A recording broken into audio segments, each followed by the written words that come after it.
Bismillahirrahmanirrahim.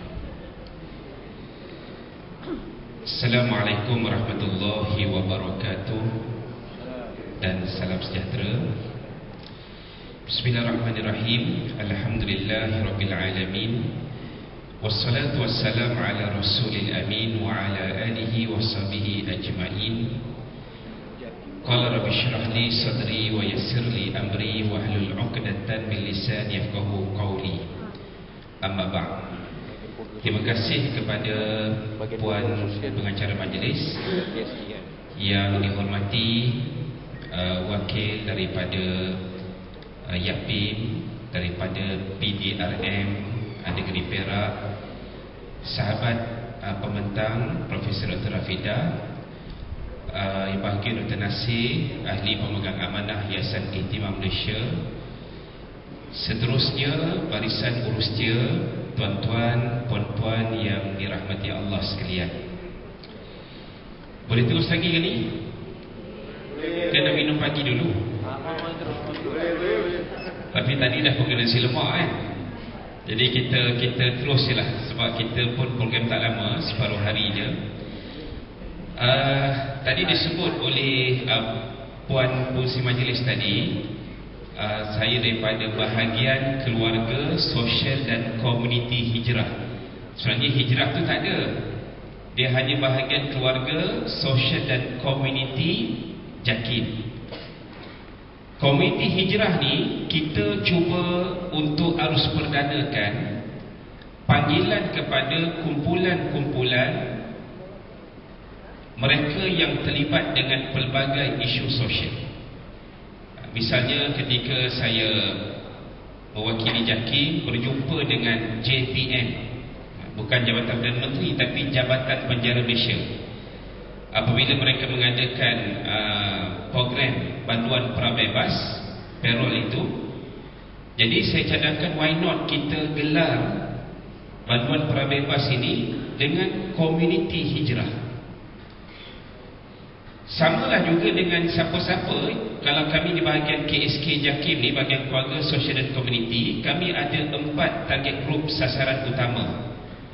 Yang pertama LGBT, yang kedua PLHIV, people who live with HIV, pesalah bawah umur ataupun juvana, dan yang keempat OKT, orang kena pengawasan dadah di bawah seliaan AADK.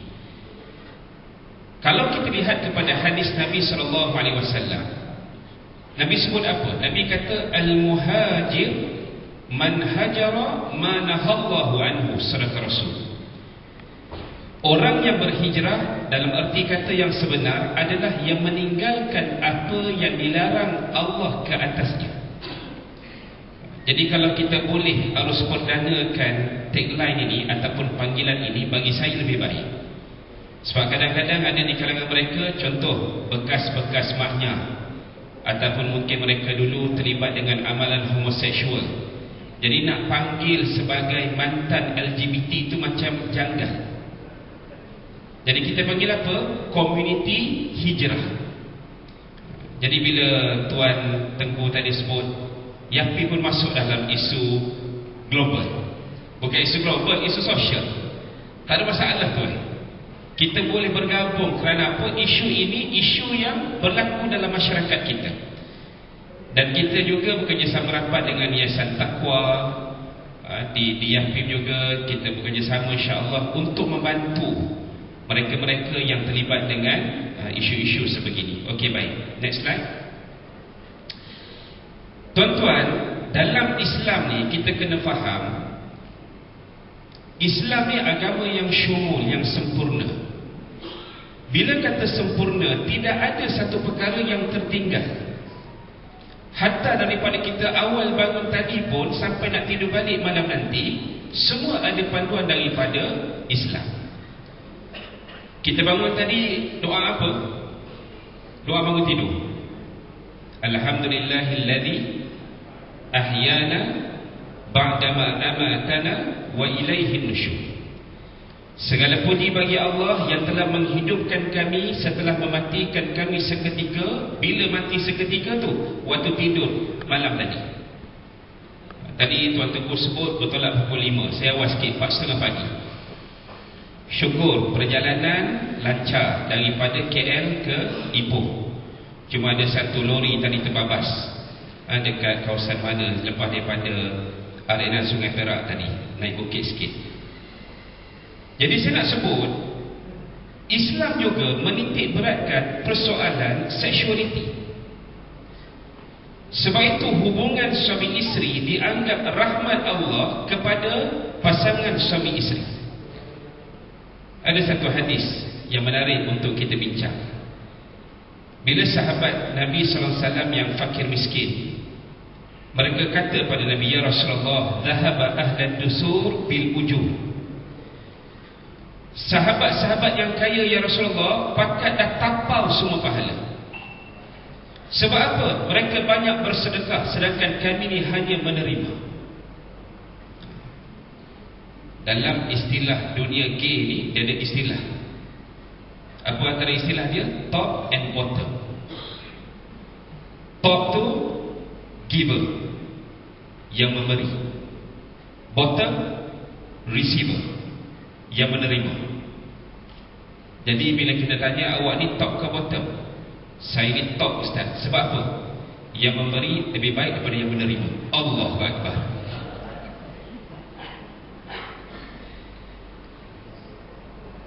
Jadinya para sahabat yang miskin kata apa? Kalau macam tu tak adil lah ya Rasulullah, sebab mereka ada harta, mereka ada duit, mereka sedekah pada kami, sedangkan kami hanya menerima. Jadi fadilat, pahala semua dapat kat mereka. Kata Nabi SAW, jangan begitu, jangan sedih. Sebab apa yang kamu ucapkan juga dianggap sebagai sedekah. Kullu tasbihatin wa tahmid wa takbiratin wa tahlil, subhanallah, alhamdulillah, la ilaha illallah, Allahu Akbar, semuanya dianggap sedekah. Ucap perkataan yang baik, sedekah. Mengalihkan duri atau halangan di jalanan, itu juga sedekah. Bahkan bersama dengan isteri kamu juga dianggap sedekah. Sahabat tak puas hati. Sahabat kata, ya Rasulullah, bersama dengan isteri kami pun sedekah. Apa pandangan kamu kalau kamu bersama dengan perempuan yang tidak halal bagi? Jadi orang kata biasa malam Jumaat ni orang pakat tidur awal. Kadang masjid pun kosong tuan-tuan malam Jumaat. Jadi kita nak kata bersama dengan isteri itu juga dianggap sebagai sedekah, ada pahala. Tetapi pada waktu yang sama, Islam menegah perlakuan hubungan seksual luar nikah. Sebab itu disebut antaranya apa? Rogol. Kita tengok ada video klip yang viral baru ini, ada seorang lelaki yang mengintai di tandas tandas wanita, sebuah stesen minyak. Kata pihak polis pun sedang menyiasat siapakah lelaki ini. Maknanya bila kata nak merogol, kemudian apa? Berzina, liwat.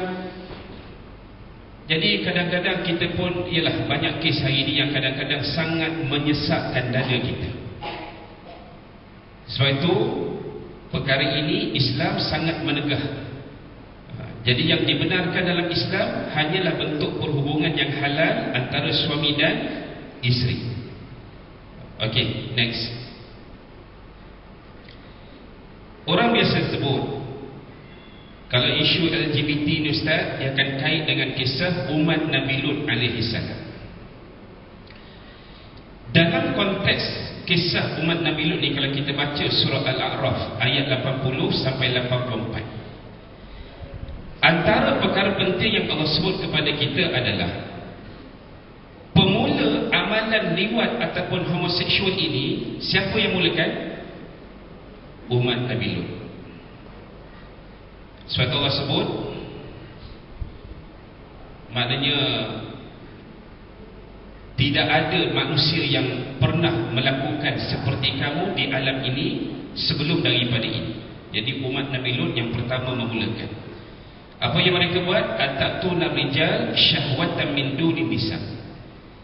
Mereka mendatangi lelaki yang sama jenis dengan mereka dan meninggalkan orang perempuan.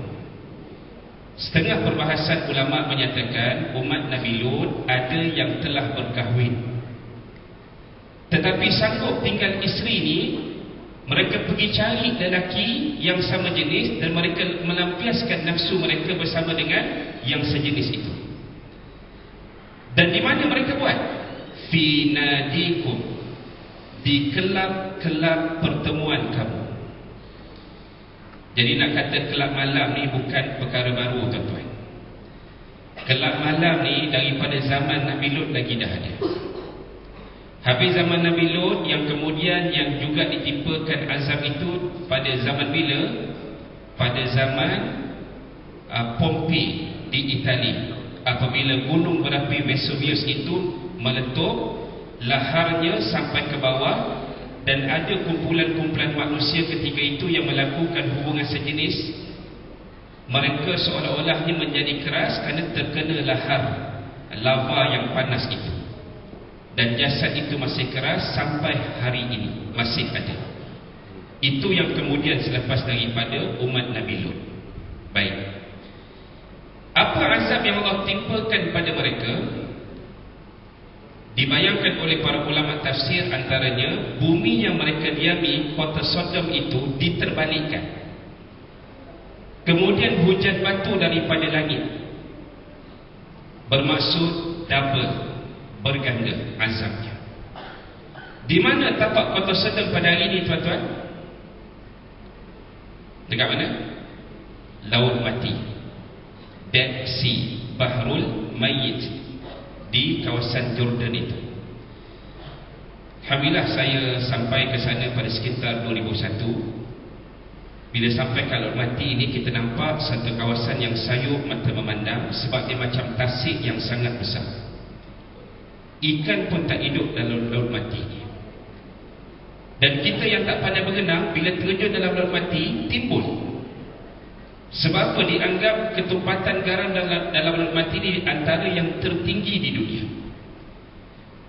Para geologis membuat kajian tentang kawasan-kawasan sekitar Laut Mati ini. Mereka mengatakan kawasan ini agak rendah dan seolah-olah ada lekukan, semacam ada hentaman daripada arah atas. Jadi itulah tapak kota Sodom yang pernah dibinasakan umat Nabi Lut terdahulu. Imam Al-Qurtubi dalam kitab tafsir dia menyatakan berapa ramai yang terkorban waktu itu diazab oleh Allah? Lebih kurang 400,000 orang. Tsunami 2004, berapa ramai yang meninggal dunia? 240,000 lebih kurang. Yang diazab oleh Allah ketika umat Nabi Lut ni diazab ni 400,000, melibatkan 4 buah kampung. Jadi bayangkan, ini azab Allah yang diturunkan ketika itu.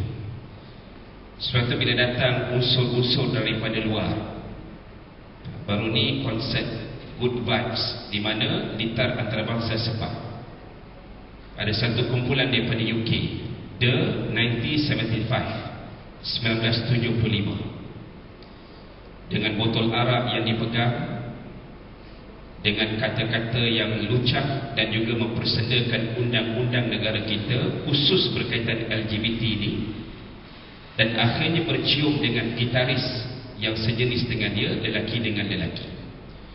Sudah pasti perkara ini sangat tidak boleh diterima oleh negara kita dan masyarakat kita. Jadi saya katakan kita mesti pertahankan nilai kita, pendirian agama kita, undang-undang kita, kerana kita ada kedaulatan kita yang tersendiri sebagai sebuah negara. Okey, terus.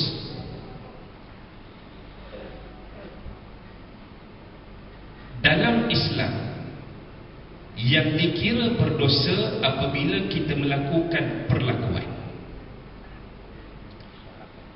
Yang ramai berjumpa dengan kami di bahagian keluarga Social Komiti Jakim adalah mereka yang mengalami kecelaruan. Mereka tak pasti macam mana naluri kami ni, Ustaz. Ada satu kes yang baru kita bantu, seorang anak kita graduan sebuah universiti, umur baru sekitar 24-25, Dia kata apa, Ustaz, saya ini suka tengok K-pop. Ada yang suka tengok K-pop kat sini? Tuan kenal ke K-pop? K-pop tak kenal, Ustaz Karipap tahu. K-pop ini Korean pop, antara produk yang sangat berpengaruh dalam dunia daripada negara Korea Selatan adalah artis-artis K-pop mereka. Antaranya siapa yang terkenal itu? Blackpink. Kita Black Maria, mereka Blackpink. Jadi bayangkan, kata anak gadis ini, dia kata apa, Ustaz, oleh kerana saya minat sangat tengok K-pop, akhirnya saya terdorong minat tengok perempuan cantik. So nampak tak, pada asalnya mungkin dia seorang wanita yang biasa, normal, tapi oleh kerana selalu melihat K-pop ini, kecenderungan itu sudah mula menyimpang daripada fitrah yang asal. Sampai satu ketika, oleh kerana dia duduk di rumah sewa, ada seorang housemate yang baru masuk dan kena betul dengan taste dia. Saya minat sangat dengan dia, Ustaz, kalau boleh nak tidur sebelahnya. Dan yang paling menyedihkan kita, akhirnya untuk dia imagine, dia fantasi, dia khayal, maka sampai tengok video-video yang tak sepatutnya. Jadi ini yang saya katakan, maksudnya dari sudut Islam kita kena faham, yang salah apabila kita pergi kepada perlakuan. Kalau baru di peringkat awal, naluri ini di peringkat kecenderungan baru minat kepada sejenis, selagi boleh dikawal, maka kena kontrol, kena mujahadah, kena kekal, supaya tidak lanjut kepada perlakuan hubungan sejenis.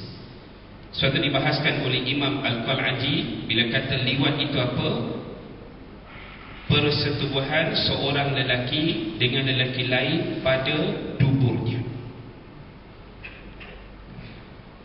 Ialah lelaki dengan lelaki, tuan-tuan, kan? Ada jalan lain ke? Tak ada jalan lain dah, memang ke belakang lah. Sebab itu kita sebut, bila berlaku penetrasi zakar ke dalam dubur, ini yang menyebabkan para ulama mengatakan hukum kepada perlakuan liwat itu lebih berat berbanding perlakuan musahakah ataupun lesbianism. Sebab apa? Ada penetration, penembusan zakar ke dalam dubur. Yang banyak berlaku kes hari ini, selain daripada liwat ini, adalah oral sex. Maknanya dia menyuruh ataupun dia meminta orang untuk menghisap kemaluan itu, zakar itu. Ini yang banyak berlaku dalam beberapa kes yang kita baca di dada-dada akhbar. Na'udzubillah min zalik. Manakala As-Said Sabiq dalam kitab Fiqh Sunnah menyatakan as-sihar ataupun lesbian ini merujuk kepada pergeseran kelamin antara perempuan dengan perempuan yang lain tanpa memasukkan sesuatu ke dalam faraj. Jadi kalau perempuan itu mungkin lebih kurang dari sudut fetish dia, sebab dia tak melibatkan apa-apa penebusan.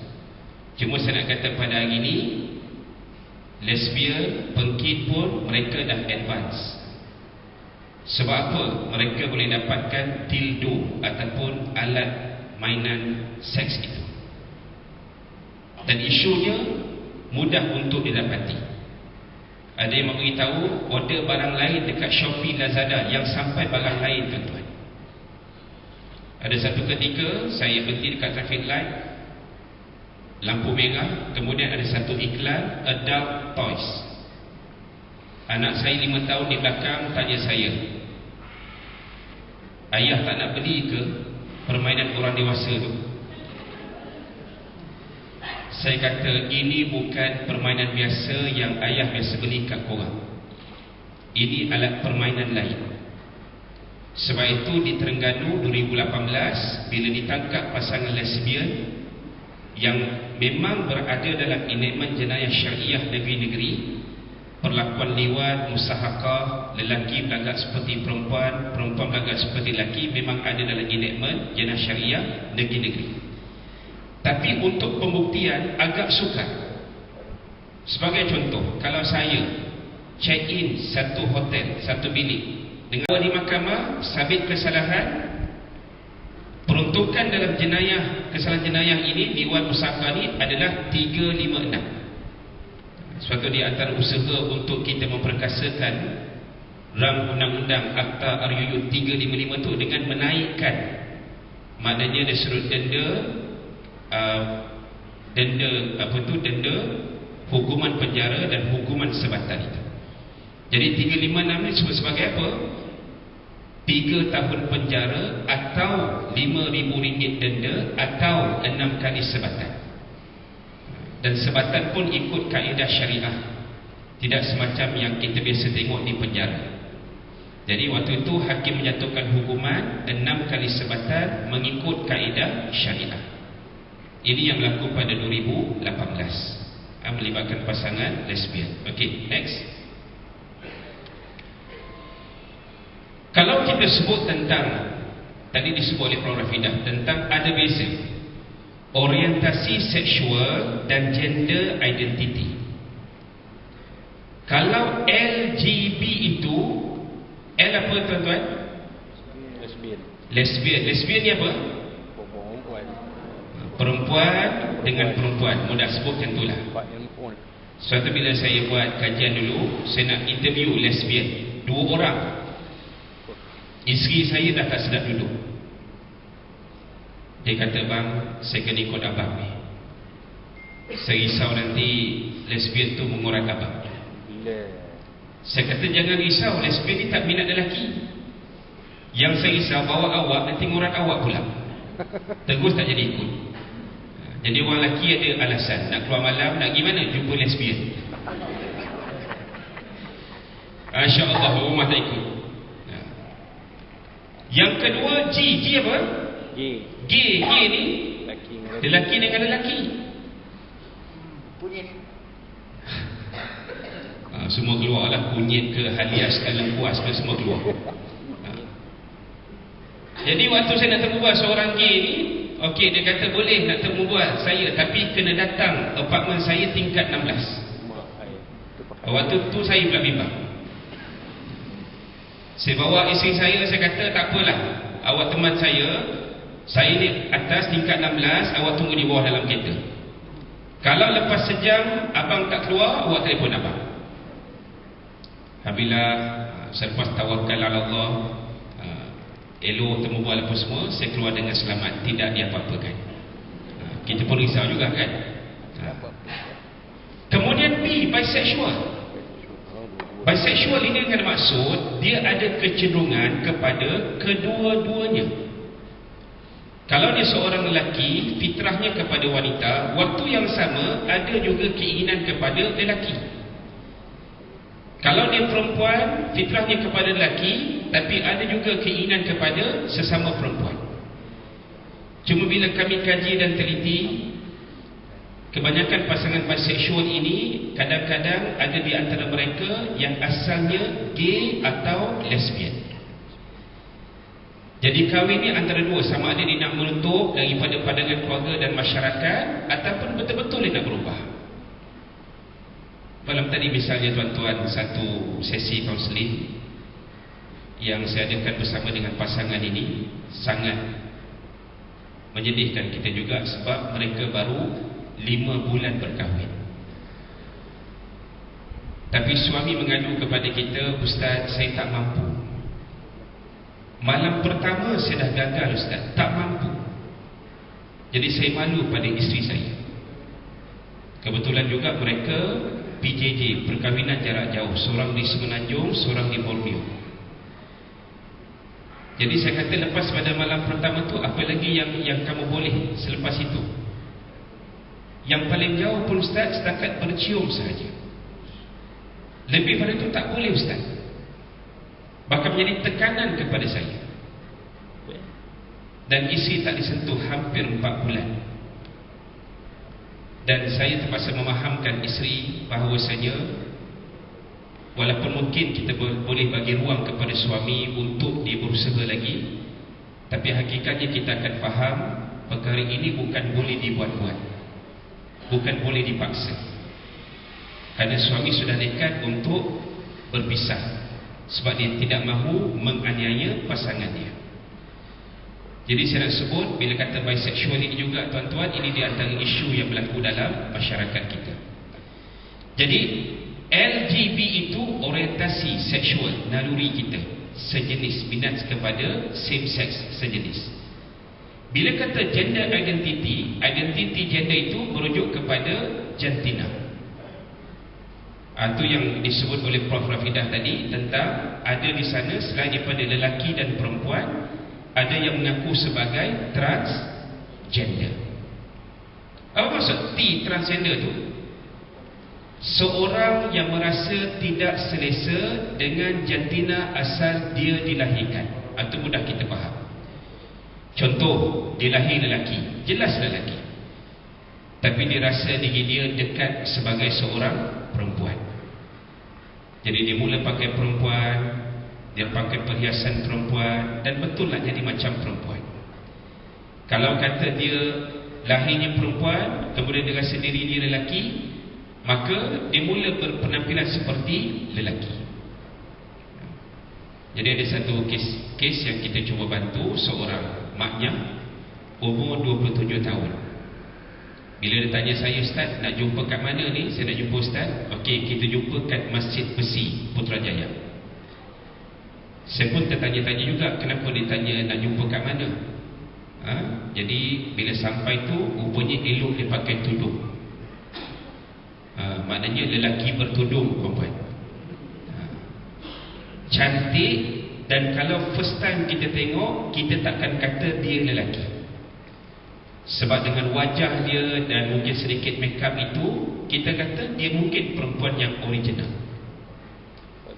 Bila jumpa kami, dia kata apa? Ustaz, saya dah ada satu surat daripada pakar kesihatan mengatakan saya diagnose sebagai gender dysphoria. Gender dysphoria dengan maksud merasa tak selesa dengan jantina asal.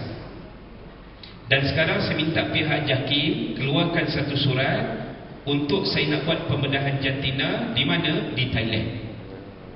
Sebab di Malaysia tidak dibenarkan.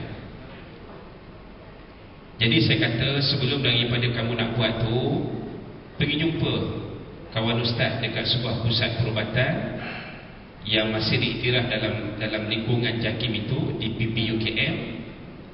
Ada pakar ONG, ada pakar sekretaris, ada pakar endokrine yang boleh melihat apa isu kamu sebenarnya. Jadi bila dia buat test itu, antaranya hormon test, kromosom test, apa semua, sahabat daripada PPUKM dia sebut apa? Ustaz, walaupun daripada umur 14 tahun dia makan hormon estrogen yang biasanya ada pada pil-pil perancang wanita ini, kehamilan ini, tetap hormon yang dominan dalam diri dia adalah hormon testosteron. Maknanya dia adalah seorang lelaki. Dan kromosom pun jelas 46 XY. Prof. Rafidah sebut tadi, kalau XY lelaki, kalau XX perempuan. Kalau triple X, itu filem. Okey. Kita ingat dah settle. Bila dia dapat result tu, ingat dia tak pergi dah Thailand buat pembedahan jantina. Selang 2 bulan, sahabat di bahagian penyelidikan JAKIM panggil saya. Kata, Ustaz, tolong bantu, ada satu kes ni nak pergi umrah dan nak diiktiraf sebagai wanita. Bila saya sampai, rupanya saya jumpa balik budak tadi. Ustaz, aduh, saya dah potong Ustaz. Allahu Akbar. Maknanya walaupun telah disahkan dia itu sebagai seorang lelaki, tidak mengalami apa-apa kecacatan dari sudut perkembangan seksualnya, bukan khunsa, dia nekat untuk melakukan pembedahan jantina. Saya tanya, berapa lama kamu bedah itu? 8 jam Ustaz. Banyak darah keluar. Okey, kita kalau rumah Caesar sekalipun, paling-paling pun paling lewat sejam mungkin. Ni 8 jam.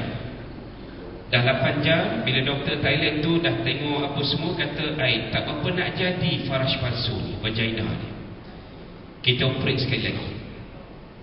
Operate sekali lagi, 5 hari tak bangun daripada katil. Dan selepas itu, bila dia dah operate semua, dia nak pergi umrah sebagai wanita. Kita kata tak boleh.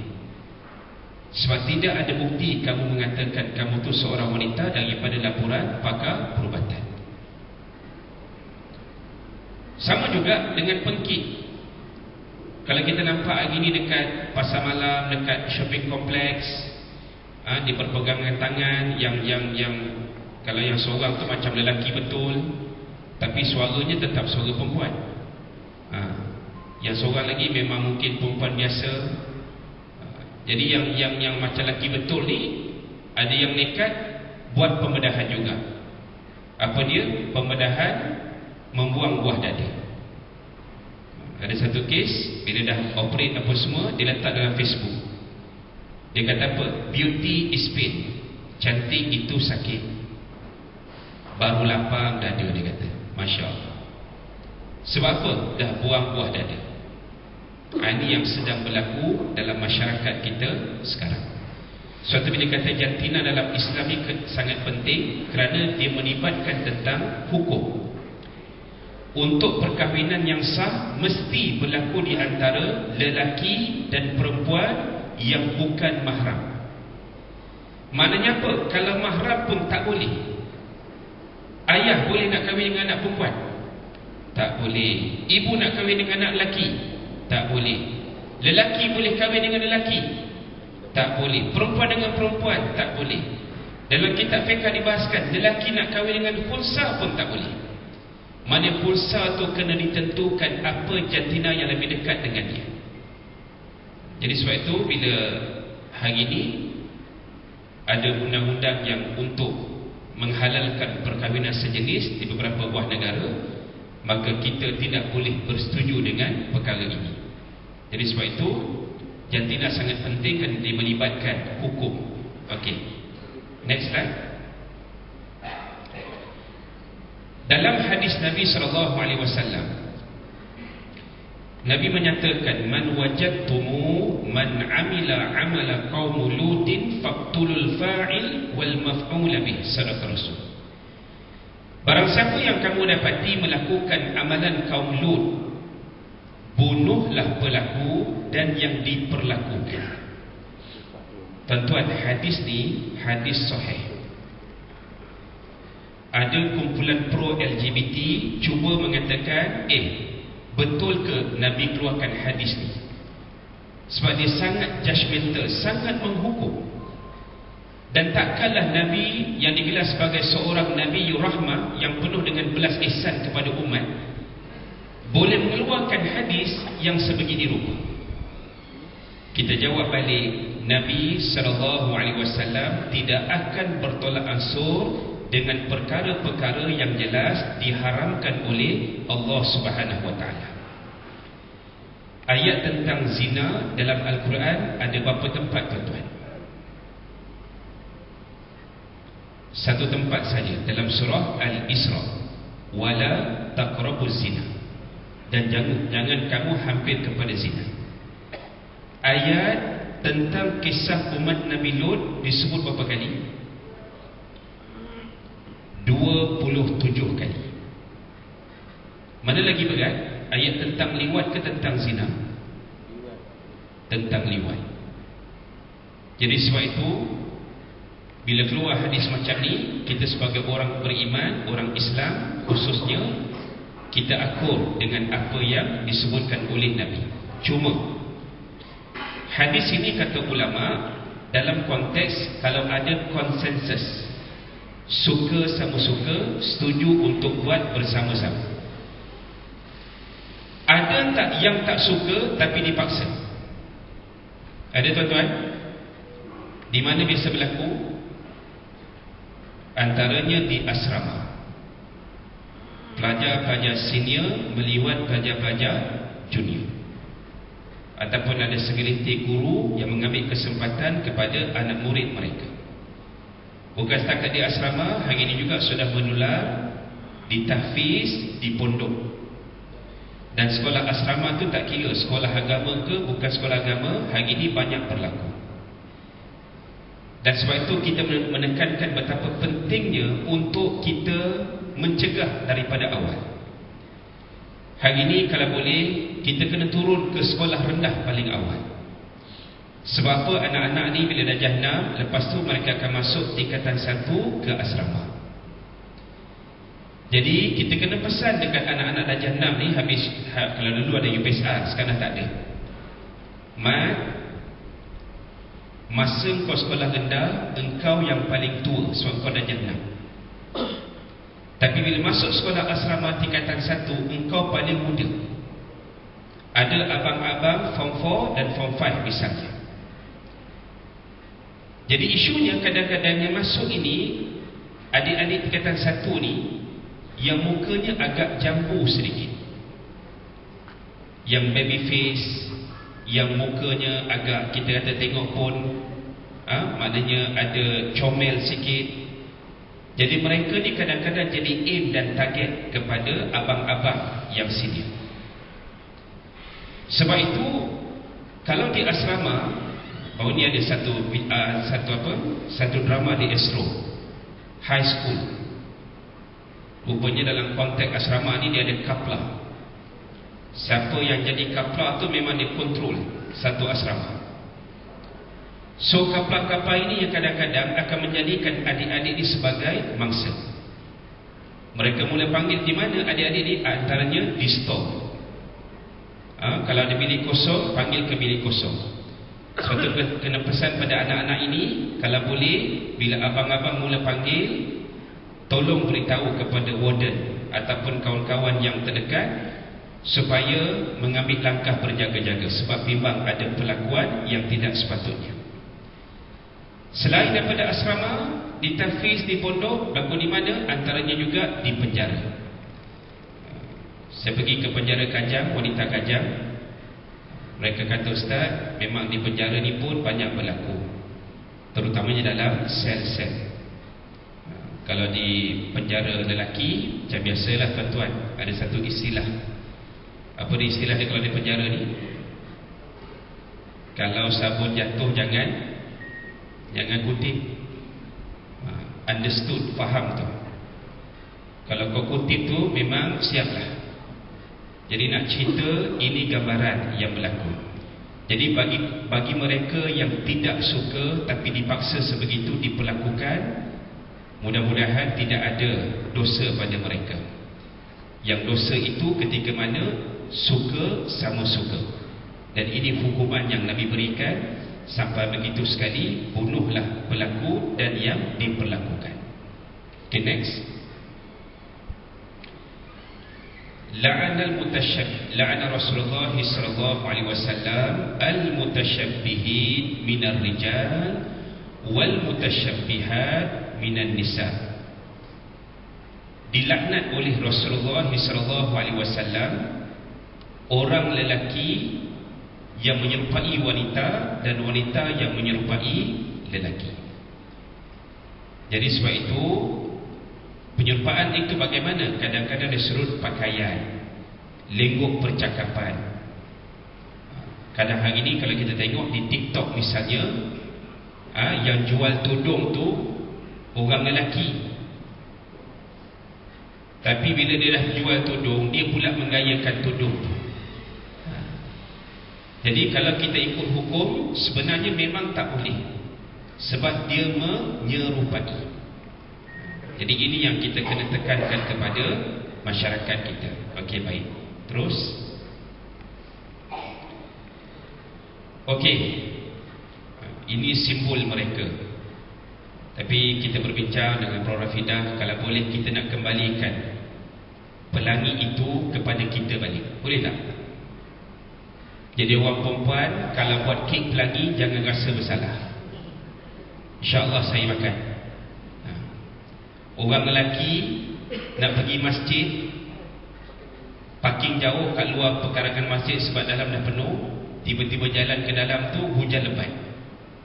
Baru teringat dekat bonet ada payung tapi warna pelangi. Nak pakai ke tidak? Pakai aja. Biarlah orang nak kata ni Tok Imam LGBT ke apa. Sebab apa? Pelangi itu fitrah ciptaan Allah, betul tak? Yang sangat indah, sangat cantik, terbitnya lepas hujan, tiba-tiba mereka mendakwa inilah warna yang mewakili kami. Kononnya atas nama diversity, kepelbagaian orientasi seksual dan juga gender identity. Dan sebab tu kita juga dalam promosi untuk mengatakan pelangi hijrah. Pelangi pun kena hijrah, tuan-tuan. Kesian kat pelangi. Dia pun tak pasal-pasal terbalik juga dengan gerakan LGBT ni. Okey. Terus, berdasarkan rumusan kajian saya pada 2016, saya mengatakan golongan LGBT yang beragama Islam dalam negara kita ada 3 kelompok. Yang pertama, yang telah berhijrah. Maknanya kalau contoh dulu dia pakai perempuan, maknya sekarang dia dah balik kepada fitrah dia sebagai seorang lelaki dan mula pakai jubah, pakai kopiah. Alhamdulillah. Yang hijrah ini kita mesti sokong, berikan dorongan untuk mereka kekal istiqamah. Jadi saya difahamkan nanti surat lepas ni Cikgu Khairi insyaAllah. Nanti kita akan dengar perkongsian beliau. Yang kedua, yang sedang mujahadah. Dia tahu benda itu salah, tetapi kadang-kadang dia tak kuat untuk meninggalkan perkara tersebut. Ada seorang Tuan Haji ni datang jumpa saya lepas subuh. Dia kata, Ustaz, saya ni ada isteri yang sangat baik, solehah, anak 3 orang, seorang hafiz Quran. Tapi isu saya ni Ustaz, dekat pejabat saya minat dengan bos-bos yang berusia. Jadi tuan-tuan yang berpangkat, yang berusia, yang bermisai, jangan sangka tak ada orang minat kita. Kadang-kadang dalam diam ada yang menyintaimu.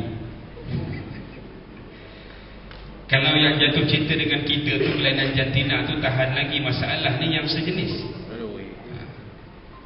Dan saya juga pernah diuji benda yang sama. Dia kata, Ustaz, saya ni dah lama Ustaz bimbing saya. Saya nak beritahu satu rahsia ini Ustaz. Apa rahsianya? Beritahulah. Itulah, tapi malu nak cakap. Cakap je lah. Sebenarnya saya ni minat dengan Ustaz. Allahu Akbar. Cabut kopi aku. Maknanya tuan-tuan, bagaimana mereka ini diuji sampai begitu sekali. Dan ujian mereka orang tak nampak sebab naluri itu di dalam.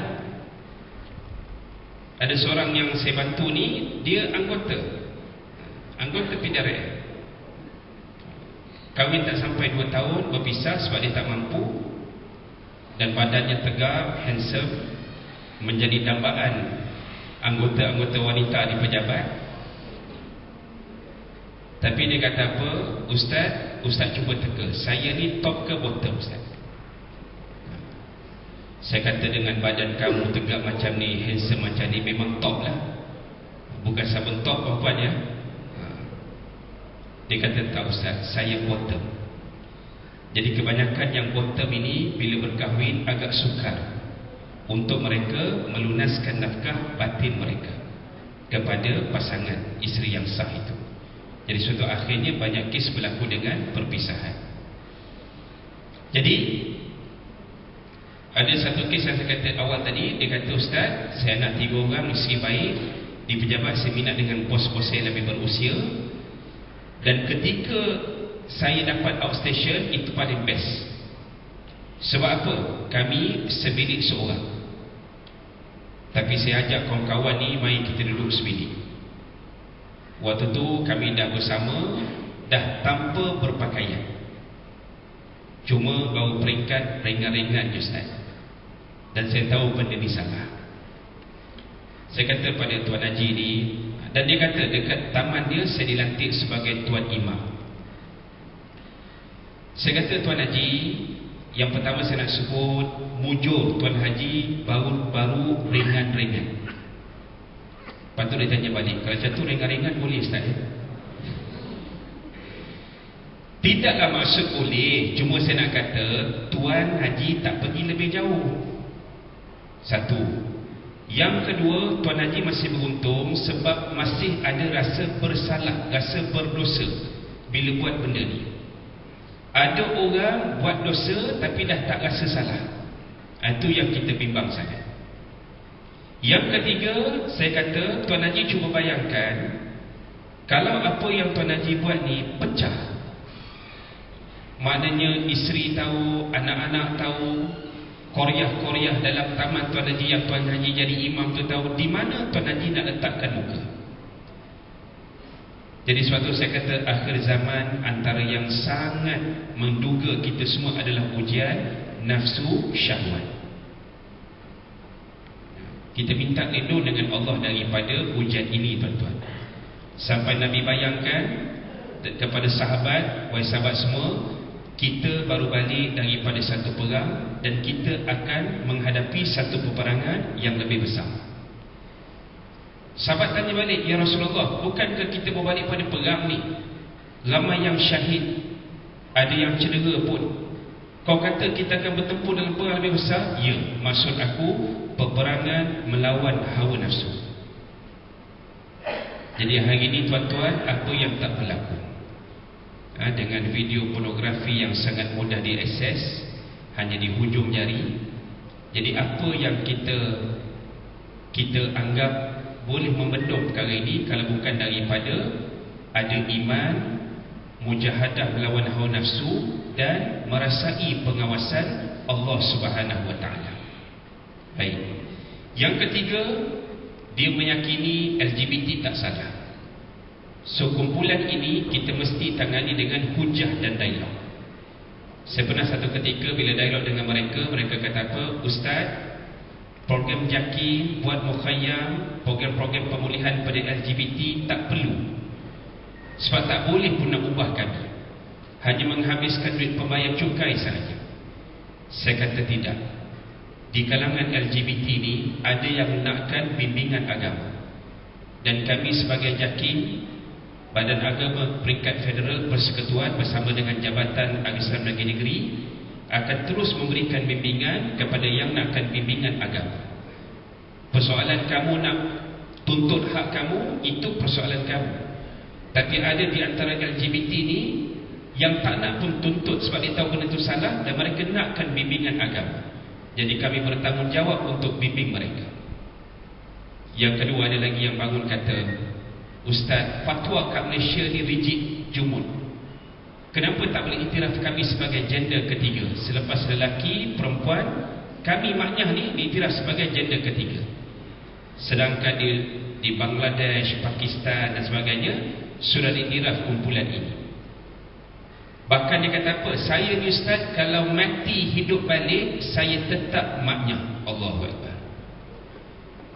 Saya tak nak jawab. Saya kata dalam hati je lah. Saya kata, kamu tahu ke lepas mati hidup balik tu kamu jadi apa?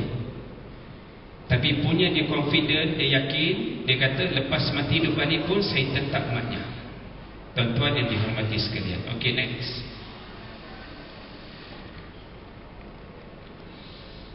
Jadi ini dilema yang biasa berlaku. Mereka kata kami sayang Islam, tetapi kami tahu kami LGBT. Jadi macam mana? Kita memberikan panduan Islam tetap melarang perlakuan LGBT, tapi waktu yang sama tak nafikan hak mereka untuk dibimbing mengikut kaedah syariah. Okey, terus. Ini antara perbahasan oleh para ilmuwan, academician dan juga para pengkaji tentang faktor-faktor penyebab itu. Ada pelbagai faktor. Jadi kita katakan boleh jadi kerana cara dibesarkan, nak anak perempuan lahir anak lelaki, jadi dipakaikan anak lelaki ni baju perempuan, dibesarkan macam cara perempuan, akhirnya fitrahnya terpesong daripada fitrah asal sebagai lelaki. Pengalaman hitam, pernah dirogol ataupun diliwat ataupun dipaksa melakukan oral sex. Yang biasa kita pesan, mana yang masih ada anak kecil 7 tahun ke bawah misalnya, kalau anak ini nak pergi ke tandas di stesen minyak contoh, kan tandas ni biasanya belah belakang. Kalau boleh biar anak ini ada teman. Jangan biar pergi sorang-sorang. Sebab orang yang gila seks kat luar sana ni macam-macam tuan-tuan. Dia berada di mana-mana tempat mungkin. Maknanya kadang-kadang berlaku oral seks ini boleh jadi dalam masa 2-3 minit pun. Ketika anak kita seorang diri membuang air kecil dekat tandas, stesen minyak misalnya. Yang ketiga, dibuli atau diejek. Macam kita kata tadi, kawan lelaki yang lembut, asalnya mungkin tak nak jadi maknya ataupun mungkin gay, tapi oleh kerana hari-hari dia ejek sotong. Ada istilah lain pula, donat. Ada lagi karipak pun ada juga. Jadi kita kata bila hari-hari dia ejek, akhirnya dia kata tak apalah, kau ejek aku sotong, biar aku jadi sotong betul-betul. Yang keempat, pornografi. Dalam kes yang saya katakan tadi, budak perempuan tadi mula dengan tengok video K-pop, akhirnya menular kepada tengok video pornografi. Siapa nak tengok macam mana perempuan dengan perempuan. Yang kelima iaitulah persekitaran, pergaulan dengan kumpulan LGBT misalnya. Okey, terus. Ini contoh di Indonesia. Kalau dulu pasangan gay, lesbian takkan berani nak zahirkan identiti mereka. Tapi sekarang dengan adanya TikTok, Instagram, Facebook, Twitter, mereka dah tak kisah. Tengok dia punya caption tuan-tuan, dia tulis apa? Lelaki dengan lelaki ni, can't cook, wake up late, but he was the best my wife. Wife ni he ke she? Biasanya she lah, yang ni he. Okey, yang next slide. Yang perempuan pun sama juga. Dan saya kata kalau di Malaysia kadang-kadang dia punya caption lebih Islami. Dia ambil gambar macam ni, bawah tulis apa? Tolong doakan kami bahagia til jannah. Allahu Akbar. Macam suami isteri, lelaki perempuan dahulu. Okey, terus. Ini yang sedang berlangsung di merata dunia. Tak silap saya, lebih daripada 20 buah negara yang sudah menghalalkan perkahwinan sejenis. Antaranya Holland, Belanda, Sweden, Denmark, termasuk UK, dan beberapa buah negara lagi. Tuan-tuan yang bawah itu pelajar kita, maknanya orang Melayu Islam kita, mendapat tajaan sebuah JLC, belajar di UK. Lama dia belajar sana, tiba-tiba putus hubungan dengan keluarga. Tahu-tahu boleh tersebar balik yang dia masih ada bila dia kahwin dengan seorang pemuda British. Tengok, siap bersamping, bersongkok, baju Melayu hitam lagi. Mudah-mudahan Allah beri hidayah kepadanya, insya-Allah. Terus, ini yang kita buat di peringkat JAKIM bersama dengan Jabatan Agama Islam Negeri dan juga NGO. Dan kita di peringkat JAKIM, kita tubuhkan satu jawatan kuasa bertindak menangani isu LGBT di Malaysia. Dan kita melibatkan interagensi. Antaranya juga adalah PDRM. Suatu hari itu wakil PDRM ada sebut apa-apa saja isu melibatkan LGBT dan 3R, terus maklum kepada kami dan boleh buat report polis untuk diambil tindakan segera. Dan kita ada wakil NGO seperti Maksa, wakil misalnya pada Prof. Rafidah misalnya. Okey, next slide. Terus, bagi kita untuk berubah daripada perlakuan LGBT ini, tidak ada yang mustahil dengan izin Allah. Tapi kena kuat, mujahadah, kena berkorban, mengekang kehendak hawa nafsu dengan beberapa kaedah yang seperti disebut di depan. Okey, next.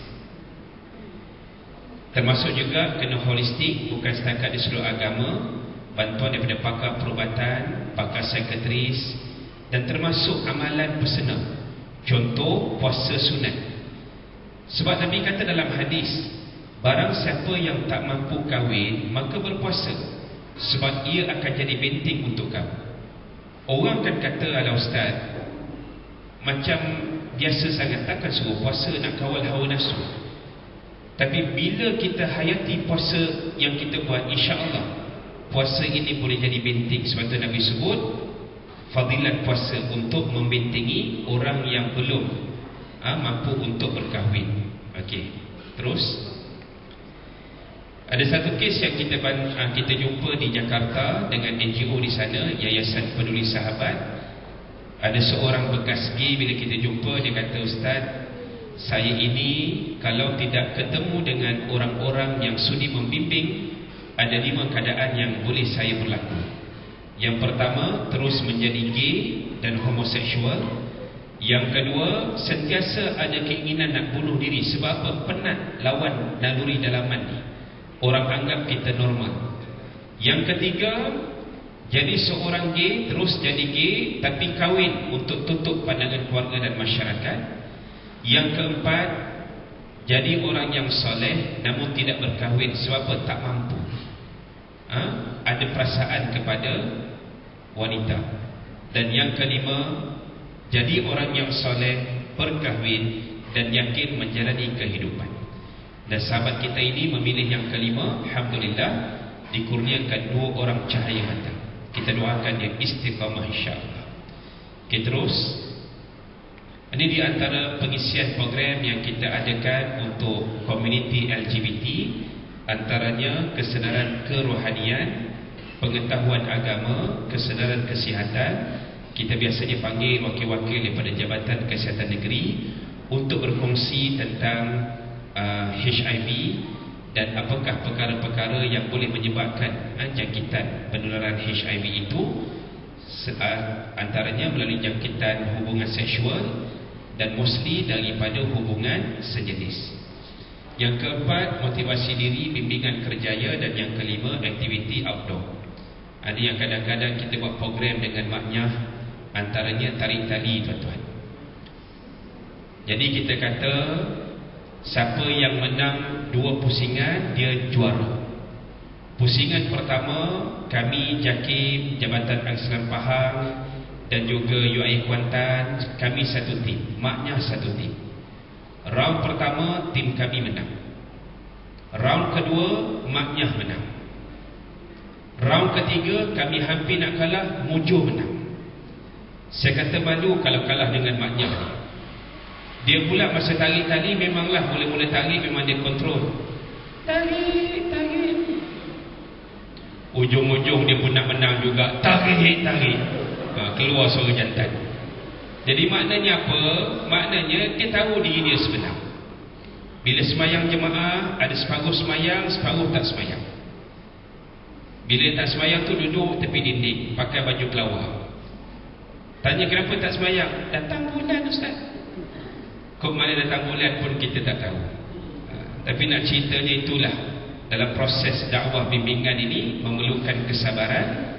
Alhamdulillah pada hari ini sudah banyak NGO hijrah di kalangan peserta-peserta yang mengikuti program ini untuk mereka membimbing pula rakan-rakan komuniti yang lain. Okay, next. Ini antara bahan-bahan yang telah kita terbitkan. Kalau tuan-tuan mahu, boleh pergi ke web JAKIM www.islam.gov.my dan pergi ke bahagian e-penerbitan dan boleh download buku dan risalah sebagaimana tajuk di depan. Okay, next. Yang ni dulu kita ada apps, tapi apps ini telah dikeluarkan daripada Google Play Store sebab serangan daripada pro LGBT seluruh dunia. Kita sedang mengemaskinikan sebuah laman web, InsyaAllah kita akan maklumkan kemudian, yang bertajuk hijrahdiri.com. Jadi fungsi yang sama, mana-mana yang ada isu LGBT, nak mengadu, nak dapatkan bantuan khidmat nasihat, boleh melalui laman web hijrahdiri.com, yang mana dengan kerjasama Yayasan Ihtimam Malaysia dan juga JAKIM. Okey, dan kita juga buat video pendek, boleh tengok di YouTube di bawah tajuk LGBT apa yang anda perlu tahu, video 1 dan video 2, ada 2 part. Okey, next. Ini kajian yang baru kami buat 2 tahun lepas, saya dan Puan Rafidah dan tim daripada USIM, tentang mukhannas menurut fiqh dan perubatan serta kaitannya dengan transgender. Okay, next slide.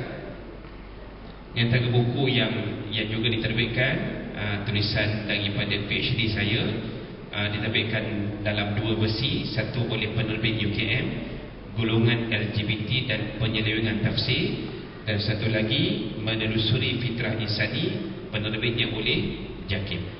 Okay, next slide.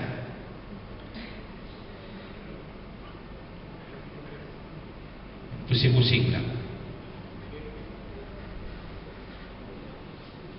Okey, patah balik. Okey. Jadi saya kata nak berhijrah bukan mudah, tapi yang lebih penting untuk istiqamah. Jadi ini saya dengan bekas maknya Komiti Hijrah, Kak Jun yang baju biru tu. Yang baju merah tu saya, jangan tertukar. Yang baju biru tu Kak Jun ataupun namanya Haji Bakri. Alhamdulillah, siapa sangka dia ikut program kita ni daripada tahun 2011 lagi. 2016 dia pergi umrah. 2019 Allah pilih dia sebagai tetamunya mengerjakan ibadah haji. Jadi sekarang kita panggil dia Haji Bakri. Tapi berapa lama dia jadi maknyah dulu? Hampir 30 tahun. Suatu saya kata hidayah Allah ni Allah boleh nak campak pada sesiapa yang dia nak. Yang penting kita kena berusaha. Jadi sekarang ni di Kuantan, sebab dia lama, dia memang di Kuantan. Jadi sekarang ni daripada Lorong dia meniaga roti canai. Saya lupa di kawasan mana, tapi sekitar Kuantan. Dan kalau tuan-tuan pergi ke sana, bolehlah nikmati roti canai yang dihidangkan itu. Jadi dengan itu saya kira setakat ini dulu. Saya mohon maaf di atas segala kekurangan, ketelanjuran. Yang baik daripada Allah, yang lemah daripada diri saya sendiri. Wassalamualaikum warahmatullahi wabarakatuh. Terima kasih Yang Berbahagia Doktor di atas penyampaian